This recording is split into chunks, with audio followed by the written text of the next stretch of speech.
Olá, bom dia, boa tarde, boa noite para você que está me assistindo pelo YouTube. Se na próxima live você quiser participar ao vivo comigo para ter a chance de mandar a sua pergunta, vai lá no Instagram e me segue lá no Papo Glaucoma, porque toda sexta-feira às 5 da tarde tem live no Instagram.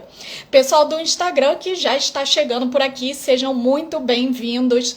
Silmara, Elisiane, Vivi, Rosinha, sejam muito bem-vindos. Boa tarde para todo mundo. Para quem ainda não me conhece, o meu nome é Samantha Vasques, eu sou oftalmologista, especialista em glaucoma e catarata do Rio de Janeiro. E aqui no Papo Glaucoma eu ajudo vocês a manterem o glaucoma controlado e com isso enxergando pela vida inteira. A live de hoje é tema livre, perguntas e respostas, então vocês podem mandar perguntas sobre qualquer tema da oftalmologia que eu vou responder vocês aqui. Pessoal que está ao vivo comigo, vocês já podem ir mandando suas dúvidas aqui nos comentários, ou então vocês podem mandar também nesse balãozinho que está aqui nesse cantinho da tela, tem um balãozinho com uma interrogação, vocês podem me mandar as dúvidas de vocês por ali também. Oi, Vivi, tudo bem? A Vivi tá falando aqui, você nos ajuda muito com seus conteúdos, obrigada. Fico feliz, gente. Enquanto vocês vão mandando já as perguntas de vocês, eu já separei aqui uma perguntinha que me mandaram ontem. Foi a pergunta da Maria Clara. Ela conta aqui que ela tem um filho de 22 anos que está fazendo tratamento com colírio Travamed MT e ele tem glaucoma desde quando nasceu, mas só começou o tratamento aos 15 anos de idade com 20% de visão. E ela pergunta se fica só nesse colírio ou se tem outros meios de fazer com que isso não avance. Então a gente tem aqui, a pergunta da Maria é um caso um pouquinho diferente da grande maioria de vocês, porque a maior parte das pessoas que tem glaucoma tem mais de 40 anos de idade, mas o glaucoma pode sim acontecer no adolescente, como é o caso dele, na criança e até no bebê.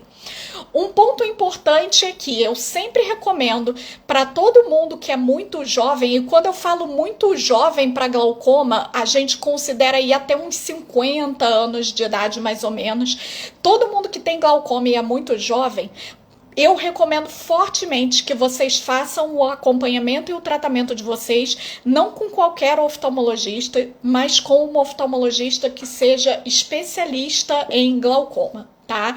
Uma outra questão é que ele descobriu o glaucoma tendo 20% de visão, então provavelmente um glaucoma em estágio avançado. E outra recomendação que eu dou para vocês é que todo mundo que tem glaucoma em estágio avançado faça também o acompanhamento com o oftalmologista especialista em glaucoma.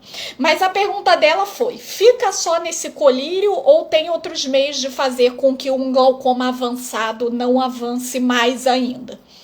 Para pessoas com glaucoma avançado, as melhores opções de tratamento são os tratamentos cirúrgicos.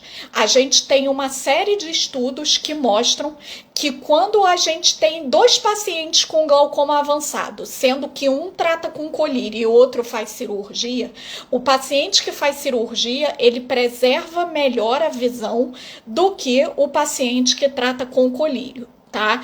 Então isso é um ponto que a gente tem que ter em mente. A cirurgia, ela é melhor para preservar a visão de glaucomas avançados do que os colírios. Principalmente a TREC, que é a cirurgia que a gente mais indica para glaucomas avançados. Isso quer dizer que todo mundo que tem glaucoma avançado deva operar? Não, é claro que a gente tem que pensar isso caso a caso, porque para cada pessoa vai ter um risco de se fazer essa cirurgia, o benefício vai ser tem que ver como é que está a adaptação com colírio, tem que ver como é que está o resultado de controle da pressão com esse colírio, tem que ver como é que está o campo visual. Então não é regra que todo mundo que tenha glaucoma avançado precise operar. Mas em casos avançados a gente pensa fortemente na opção de cirurgia, certo?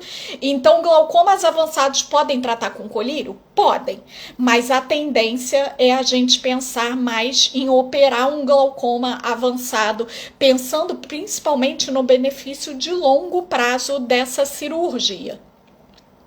A Aline está contando aqui que tem glaucoma congênito, assim como os glaucomas avançados, os glaucomas congênitos, eles também, via de regra, são glaucomas cirúrgicos. Eles respondem muito melhor com o tratamento cirúrgico do que com o tratamento com colírios.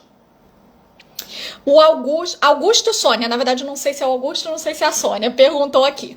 Fez cirurgia de catarata nos 2 olhos no começo do ano e tá notando um embaçamento no olho esquerdo. E aí ele pergunta se pode ser que já precise da capsulotomia. Ótima pergunta, vamos lá. Deixa eu explicar para vocês entenderem melhor o que é a capsulotomia. Deixa eu explicar para vocês como que a gente faz a cirurgia de catarata. A cirurgia de catarata, ela serve para a gente trocar o cristalino, que é a lente natural dos nossos olhos, que envelheceu e virou a catarata. A gente troca essa lente por uma lente artificial. Tá? A catarata, ela fica dentro do olho, dentro de uma bolsinha.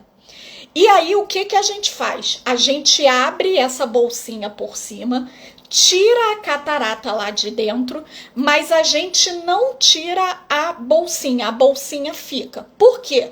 Porque aí a gente vai e coloca a lente artificial dentro dessa bolsinha. Então, a bolsinha fica, a gente abre ela, tira a catarata e bota a lente lá dentro. Só que, com o passar do tempo, as células dessa bolsinha, elas vão grudando na lente, elas vão ficando esbranquiçadas, e isso dá um embaçamento da visão que é muito parecido como se a catarata estivesse voltando. Catarata não volta, só se tem catarata e só se opera a catarata uma vez na vida.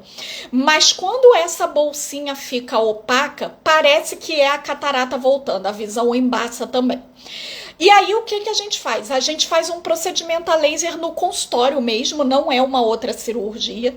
Esse procedimento a laser se chama capsulotomia, mas ele é popularmente conhecido como a limpeza da lente da catarata.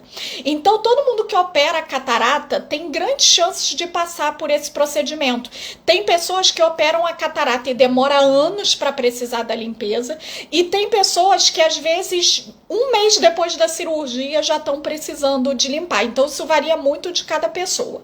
Agora, essa não é a única causa da visão ficar embaçada depois da cirurgia de catarata. Então a gente precisa examinar o olho no microscópio para saber, porque embaçar, tem várias coisas que embaçam a visão. Exemplos: se o olho estiver muito seco, pode embaçar. Se o grau mudou, embaça. Se tem alguma alteração na retina por diabetes, por exemplo, tem várias causas de lesão na retina, o diabetes é uma das mais comuns, então lesões na retina também embaçam. O próprio glaucoma pode embaçar e piorar a visão também. Então, essa opacidade da bolsinha é só uma das possíveis causas de baixa de visão depois da cirurgia de catarata. A gente precisa examinar para saber se é isso, e se for isso, a gente faz a limpeza no laser. Próxima pergunta. Deixa eu ver aqui. A Mariana Oliveira perguntou aqui, ela fez uma cirurgia de TREC, pois a pressão estava muito alta, mas nunca fez exames para confirmar se é glaucoma, só o exame do consultório. Muito interessante essa questão, Mariana, vamos lá. O glaucoma é uma doença que tem um diagnóstico muito complexo, tá?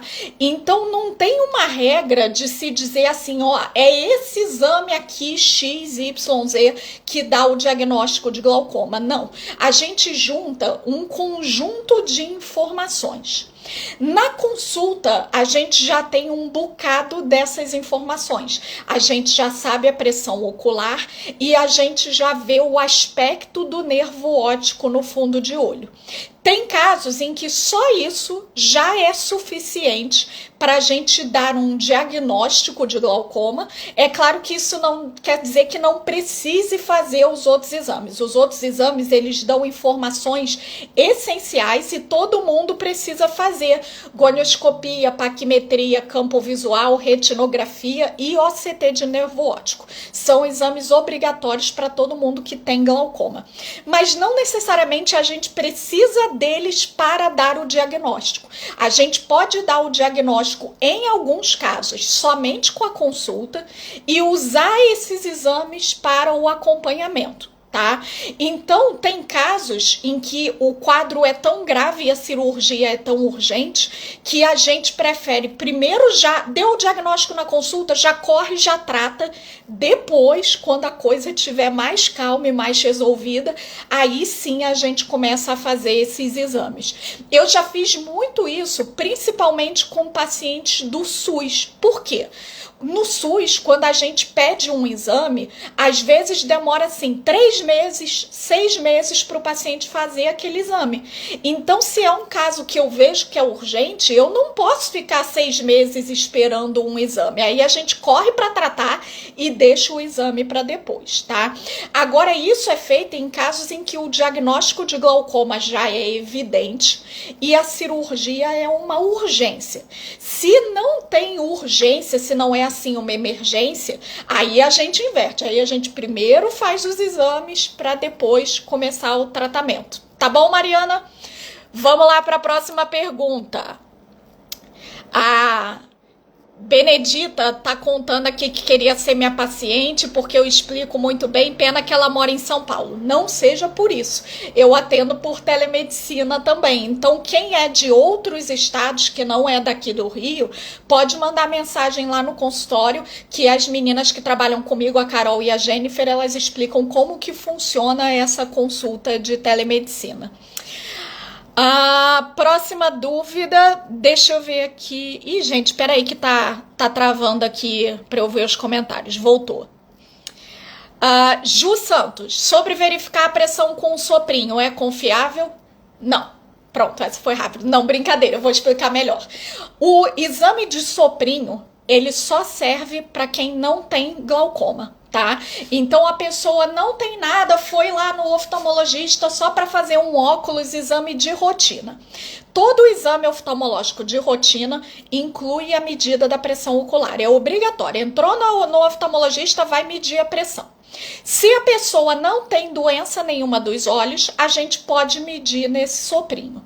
Quando a pessoa tem glaucoma ou uma suspeita de glaucoma, a gente não usa esse soprinho porque tem outros aparelhos mais confiáveis. Então, quem tem glaucoma ou suspeita de glaucoma, a medida da pressão ocular precisa ser feita num aparelho que se chama tonômetro de Goldmann. Qual é esse exame? É aquele que você senta lá na cadeira do oftalmologista, pinga 2 gotinhas de colírio, aquele colírio amarelinho de corante, aí o aparelho vem coladinho assim com a luz azul e encosta no olho, tá? Então, para quem tem glaucoma, a gente mede nesse aparelho que encosta no olho, certo? Miriana Nascimento. Acertei? Não, Miriam Nascimento. Gente, eu não sei mais nem ler. Essa altura do campeonato aqui é muita pergunta chegando, não deu nem tempo. Miriam Nascimento perguntou aqui. A mãe dela perdeu a visão. E aí ela pergunta se pode parar de usar os colírios. Muito interessante sua pergunta, Miriam. Vamos lá.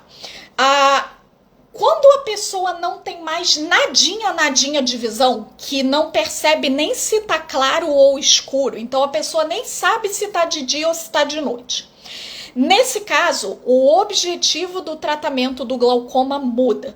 Enquanto a pessoa tem visão, mesmo que muito pouquinho, mesmo que seja só um pouquinho de vulto, o objetivo do tratamento do glaucoma é a gente baixar a pressão ocular para que a pessoa preserve aquela visão que ela tem, mesmo que seja muito pouquinho. Quando a pessoa perdeu por completo a visão, muda o objetivo, porque não tem mais o que preservar de visão. Então a gente já não tem mais como objetivo necessariamente reduzir a pressão ocular. Nesse caso, o nosso objetivo é conforto. Por quê? Muito comum nessa situação em que a pessoa perdeu a visão por completo pelo glaucoma, é muito comum essas pessoas terem dor nos olhos. Então, nesse caso, a gente usa colírios diferentes dos colírios que a gente usa no tratamento do glaucoma, porque os colírios de glaucoma normalmente são para baixar a pressão. Nesse caso, a gente usa colírios para controle de dor e são medicações diferentes, não são os mesmos. Então, na verdade, não é que ela vai parar de usar o colírio, mas ela muito provavelmente vai precisar modificar essas medicações. Então, mesmo que ela já não tenha mais visão, ela precisa ir no oftalmologista para fazer esse ajuste inicial de medicações, certo? A Carla perguntou se mesmo monocular tem que usar os colírios. Aí depende se você tem glaucoma nos dois olhos, se você tem glaucoma só em um, aí é muito específico de cada caso. Mas acontece com frequência nesses casos. Aliás, para quem não sabe, monocular é o termo que a gente usa para quem só tem visão em um olho e o outro olho é cego. Nesses casos é muito comum o olho que enxerga fazer um tipo de tratamento e o outro olho que não tem visão fazer outro tipo de tratamento diferente, tá? Então, quando é monocular, aí varia, depende muito de cada caso, tá? Rafa Guerreiro tá perguntando aqui se quem tem glaucoma pode fazer musculação. Gente, se tem uma pergunta que eu respondo todo dia da minha vida, é essa: se quem tem glaucoma pode fazer musculação. A gente não tem estudos muito precisos sobre isso, tá?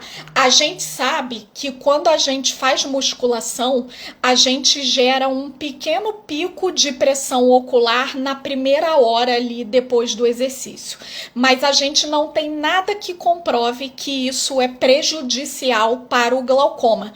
Inclusive, o exercício aeróbico também tem esse efeito. Eu tô sempre falando aqui para vocês que quem tem glaucoma tem que fazer exercício aeróbico, né? Por quê? Porque no longo prazo o exercício aeróbico ajuda a preservar o campo visual.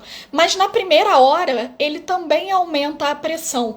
Então o fato de ter um pico de pressão não quer dizer necessariamente que o exercício vai ser prejudicial. O exercício aeróbico tem pico de pressão e mesmo assim ele ajuda, tá?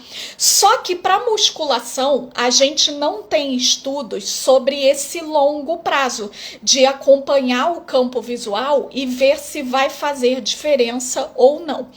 Então, na enorme maioria dos casos de quem tem glaucoma, enorme maioria dos casos não tem restrição para musculação. Mas tem alguns casos específicos, principalmente se forem glaucomas muito avançados, mal controlados, ou então o glaucoma pigmentar, que é uma forma de glaucoma que é um pouquinho mais complicada para atividade física. Nessas formas pode ter algum grau de restrição. Então o ideal é conversar com a sua oftalmologista para saber especificamente no seu caso se tem restrição para algum tipo de atividade física. Mas na grande maioria das pessoas não vai acontecer. Próxima pergunta do Jairo. Ele tá contando aqui que ele pinga o colírio num dos olhos e aí quando ele vira a cabeça para pingar no outro olho, o que ele já pingou escorre e aí ele passa o dia todo preocupado. Não precisa se preocupar, Jairo. O colírio escorre um pouquinho mesmo, tá? Deixa eu explicar para vocês como é que funciona isso. E vocês já devem ter reparado que tem colírio que escorre um montão, tem colírio que escorre só um pouquinho, mas todos eles escorrem alguma coisinha. Por quê? O nosso olho tem um limite da quantidade de colírio que ele consegue absorver de uma vez, tá? E nos frasquinhos de colírio, aquele biquinho do frasco do colírio, ele controla o tamanho da gota de colírio que está saindo por ali. Em todas as medicações, o tamanho da gota é sempre um pouquinho a mais do que o nosso olho consegue absorver. Então, o que sobra escorre para fora. Agora, tem colírios que a gota é pequena e sobra só um pouquinho, então quase não escorre, você aproveita bastante aquele remédio. Tem colírio que desperdiça muito, que sai uma gota muito grande e aí escorre uma quantidade muito grande do colírio para fora. Mas não precisa se preocupar, porque o que escorre é excesso, é o que está sobrando, que não coube ali dentro daquela bolsinha onde eu falo para vocês pingarem.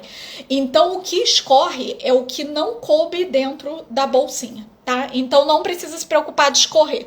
Agora, dependendo do tipo de medicação, é bom evitar usar um lencinho, principalmente se for um colírio da classe das prostaglandinas, que são aqueles colírios que deixam o olho mais vermelhinho, que dão olheira. Porque se ficar escorrendo muito, vai manchar muito a sua pele em volta dos olhos. Então, usa um lencinho para não deixar escorrer tanto, para ver se a olheira não fica tão grande assim, tá bom? Próxima, vamos lá.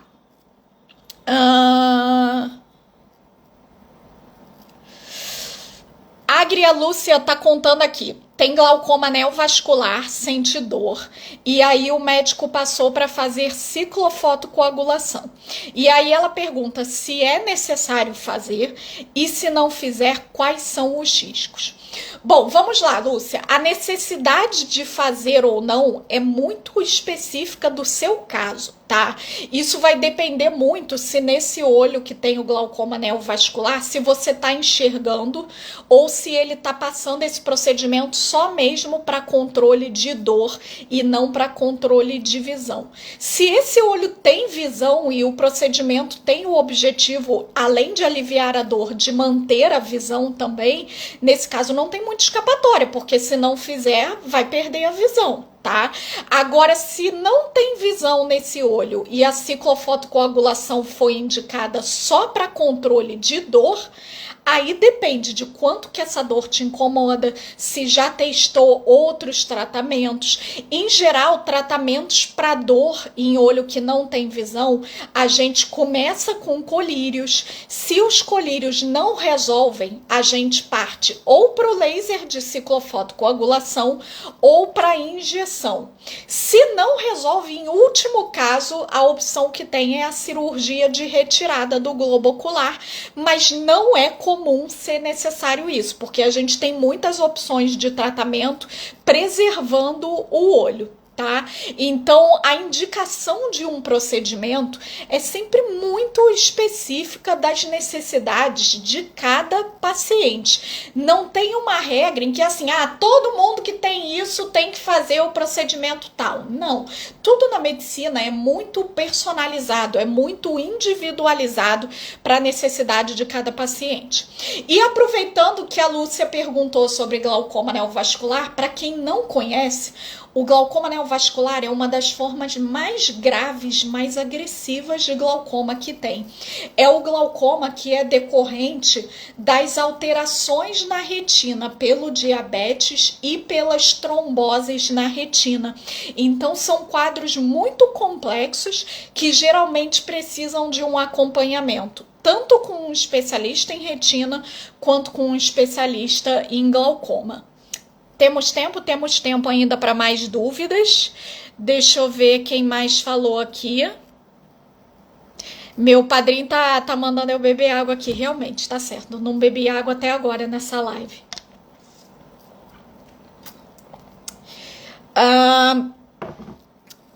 Próxima pergunta, deixa eu ver aqui. A Claudete perguntou se quem tem glaucoma pode usar Dorflex. O Dorflex, ele não é uma medicação única, ele tem no mesmo comprimido várias medicações. Ele tem dipirona, que não tem problema nenhum para quem tem glaucoma. Ele tem também cafeína. A cafeína, em quantidade muito grande, pode aumentar a pressão ocular, mas a quantidade de cafeína que tem no Dorflex não é uma quantidade muito grande, não. É mais ou menos equivalente a uma xícara pequena de café. Então a cafeína a gente evita em muita quantidade, mas se você vai usar esse remédio por pouco tempo, não tem muito problema, tá? E a terceira medicação que ele tem, que é mais problemática, que é um relaxante muscular. Os relaxantes musculares, eles são contraindicados para quem tem glaucoma de ângulo fechado. Então, quem tem glaucoma de ângulo aberto pode usar o relaxante muscular sem problema nenhum. Quem tem glaucoma de ângulo fechado não pode usar nenhum relaxante muscular. Então, tome cuidado com essas medicações que vem assim um monte de coisa junto no mesmo comprimido, como os remédios de gripe, por exemplo, porque às vezes tem uma ali que não tem problema, mas tem outra que pode ter problema sim. Então, tomem cuidado com esse tipo de medicação. A Arte de Vela perguntou aqui, o refrigerante tem cafeína, então também deve evitar. De novo, tudo na vida é a quantidade. O ditado já diz que a diferença entre o remédio e o veneno é a dose, né? Então não sejam radicais. E eu não falei aqui que não pode tomar refrigerante. Não tirem conclusões precipitadas, tá? Todo mundo consome cafeína. Não é só o café, é o refrigerante, é chá. Chá também tem cafeína. Tem vários remédios que a gente usa que tem cafeína na composição também. Então não tem essa de ser proibido cafeína. Não tem nenhum estudo que comprove que a cafeína faça mal diretamente para quem tem glaucoma. É claro que se você toma 3 litros de café e 3 litros de Coca-Cola, é muita cafeína. Mas aí vamos ter bom senso e cuidar da nossa saúde como um todo, né? Então, do mesmo jeito que você cuida do bom senso de ter uma alimentação saudável, você vai influenciar o seu glaucoma com isso também, tá? Então, não sejam radicais. Mais uma pergunta, deixa eu ver aqui.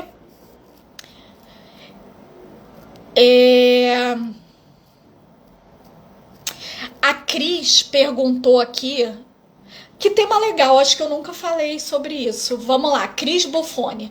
Doutora, fez uma cirurgia por vídeo de vesícula. Logo após acordar da anestesia, sentiu muita dor no fundo dos olhos. E aí ela pergunta se a anestesia pode interferir na pressão ocular.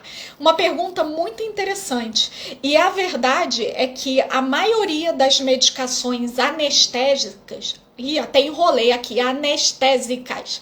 A maioria das medicações anestésicas, elas reduzem a pressão ocular. Então, é claro que a gente não usa anestesia para tratar glaucoma, mas não se preocupem se vocês forem fazer uma cirurgia, porque em geral os anestésicos eles reduzem, então não tem nenhuma contraindicação de se usar anestesia para quem tem glaucoma. Tá? Um cuidado que tem que ter é que é muito comum em pós-operatório de qualquer cirurgia a gente usar corticoide. Os corticoides são medicações excelentes para recuperação cirúrgica, porque eles desincham, eles desinflamam. Então é muito comum quando a gente faz qualquer cirurgia, inclusive cirurgia do olho, a gente usar corticoide. E aí o que a gente tem que fazer? O corticoide sim aumenta a pressão ocular, então a gente usa ele pelo mínimo de tempo possível e na menor dose possível. Então, sempre que vocês forem fazer qualquer cirurgia, avisem que vocês têm glaucoma, mas a preocupação não é a anestesia, é mais o que vai ser usado de medicação, principalmente naquele pós-operatório. Agora, sobre a causa dessa dor que você sentiu, aí é uma questão muito inespecífica, porque assim, tem muita coisa que dá dor na região dos olhos, inclusive vários tipos de dor de cabeça afetam a região dos olhos. Dor no olho não quer dizer que a sua pressão ocular esteja alta, tá? Pode ter sido só uma dor de cabeça por efeito colateral dos medicamentos e que afetou um pouco mais na região dos olhos. Então, dor no olho não é de maneira nenhuma sinônimo de pressão alta. Beleza?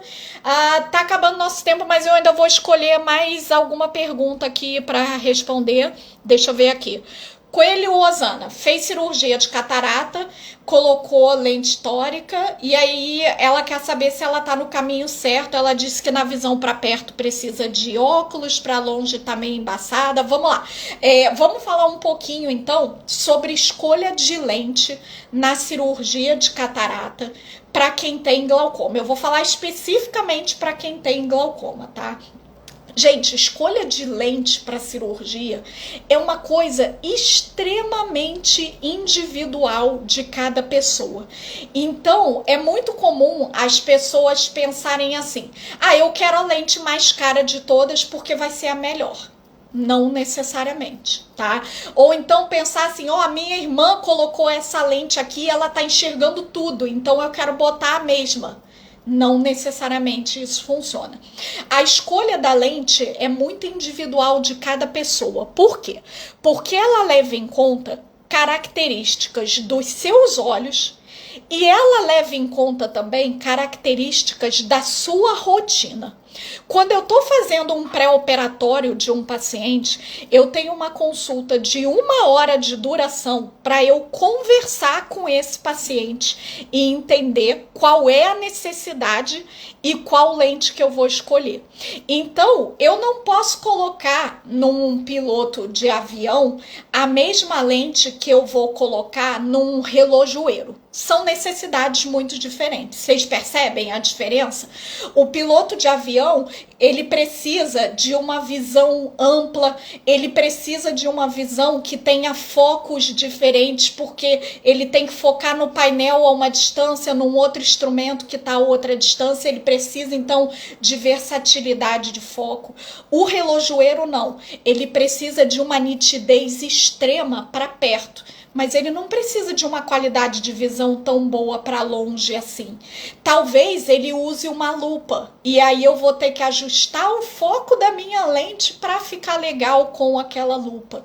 Então não tem regra de qual a lente mais indicada e nem eu tenho como dizer para vocês aqui, bota essa lente que vai ficar boa. Não sei, eu tenho que conhecer muito bem a rotina de um paciente para saber qual é a lente que eu vou indicar.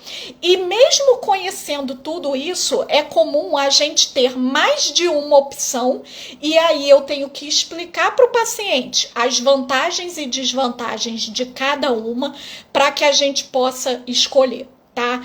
Mas resumindo um pouco o que a gente tem de opção de lente para catarata, existem vários tipos de lentes diferentes. E o que muda basicamente entre elas? É qual a correção de grau que ela vai te dar. Então tem lentes que corrigem o grau de longe e não corrigem o grau de perto. Tem lentes que corrigem o grau de astigmatismo, que é o caso da tórica que você me perguntou. A lente tórica, o que ela tem de diferente? Ela corrige grau de astigmatismo. Tem outras lentes que não corrigem graus de astigmatismo. Tem lentes que tem foco longe. Então, assim, longe, quando eu falo longe, por exemplo, distância da televisão. Televisão pra gente já é longe. Então, tem lentes que corrigem longe para televisão e distância intermediária para o computador, por exemplo. Tem lentes que corrigem longe, intermediário e perto também. A gente chama essas lentes de trifocais. Então, a escolha da lente também é muito influenciada pelo grau que o paciente tem e o desejo que o paciente tem de não usar óculos depois da cirurgia. Quem tem glaucoma, com a tecnologia que a gente tem hoje, a gente não consegue deixar completamente sem óculos depois da cirurgia de catarata.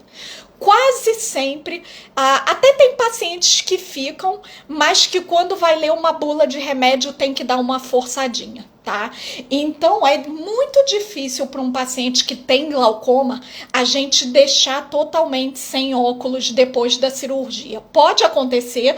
Hoje mesmo eu atendi uma paciente que eu operei, ela tem glaucoma e ela ficou sem óculos, mas ela não é a regra, ela é a exceção. Tá? A maioria das pessoas precisa do óculos, pelo menos em alguns momentos. Agora, quando a pessoa não tem glaucoma, quando a pessoa tem só a catarata, a gente tem uma opção de lente maior para cirurgia de catarata. Tá bom? Então essa escolha depende muito se você tem só a catarata, se você tem catarata e mais um problema, depende de como é a sua rotina, depende do seu grau, depende da anatomia do seu olho, depende do seu desejo de usar ou não usar óculos depois da cirurgia, tá bom?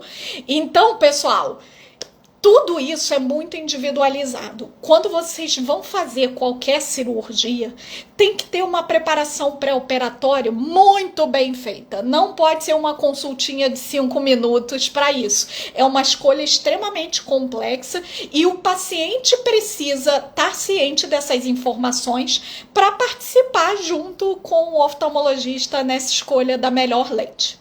Pessoal, quem eu não respondi, caixinha de perguntas nos stories.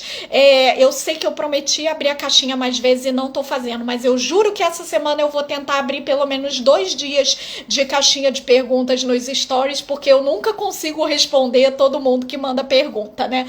Mas quem quiser sugerir tema para as próximas lives, manda mensagem no direct. Quem tá me vendo pelo Instagram e ainda não tá lá no YouTube, o conteúdo mais aprofundado, a gravação de todas as lives antigas, tá lá no YouTube do Papo Glaucoma. E quem tá me vendo pelo YouTube e não tá no Instagram, vai no Instagram para poder participar ao vivo aqui comigo. Até semana que vem. Beijo! Beijo, Juliana. Beijo, Renata. Beijo, Josi. Até semana que vem.